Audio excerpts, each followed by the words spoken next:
Bwana, leo Young Africans wana kibarua kizito dhidi ya Al moja ya mechi ambayo Young Africans wanahitaji ushindi wa alama tatu ili kujiweka katika nafasi nzuri ya wao kusonga katika hatua ambayo inafuata.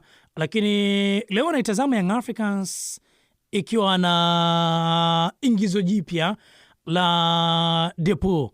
Ni wakati sasa wa Depo kwenda ku make statement katika vichwa vya wananchi. Ni wakati wa Depo kwenda kuandika historia akiwa na Young Africans, kwenda kuandika historia akiwa na Young Africans, tena kwenye uzi wa Young Africans, ligi ya mabingwa barani Afrika. Depo ameingia Young Africans mpaka sasa hivi ligi kuu soka Tanzania bara, magoli matatu. Zimeanza sasa kelele za kufananishwa na Fiston Kalala Mayele. Mayele ni mashini nyingine, Mayele ni bunduki nyingine kabisa.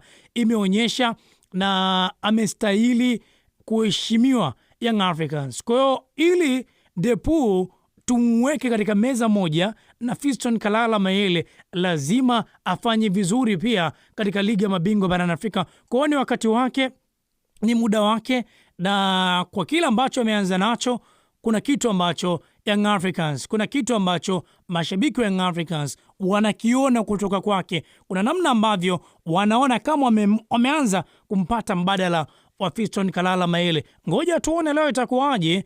Je, huenda nyota pia ikaanza kung'aa kwake kwa upande wa Young Africans akiwa na uzi wa Yanga, lakini vile pia akienda kukipiga dhidi ya Ahli. Je, mwalimu leo atamwanzisha kama vile dhidi ya Dodoma Jiji akiwa na Dube, ama ataanza yeye?